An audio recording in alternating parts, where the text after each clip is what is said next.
Welcome to the Slop Farm. Enjoy the video. You start now. Work on clean, damp hair and section into 4 to 6 panels so you have control. Once sections are clipped, dispense a peat nickel size of Dallas Curl Activator per 2-inch section and smooth from roots to ends. Make sure to rake or use a wide tooth comb to distribute product evenly. This prevents clumping and ensures activation through the strand.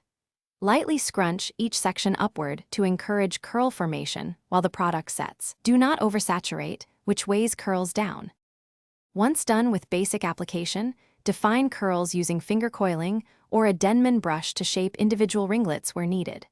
Make sure to diffuse on low heat with gentle scrunching or allow air dry until roughly 80 to 90% dry to prevent cast cracking.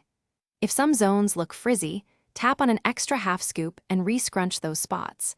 Avoid massing product at the scalp to prevent buildup. Remember, defining early locks pattern, while controlled drying preserves spring and volume. To finish, seal ends with a light oil or serum to add shine and protect against split ends. This also softens any remaining cast. Once fully dry, gently scrunch out the cast to reveal soft, bouncy curls. Work small sections to avoid frizz. If curls are limp or uneven, refresh by misting water and a small amount of activator, or use root clips while finishing to boost lift. If persistent buildup occurs, clarify with a gentle sulfate wash and repeat the routine sparingly.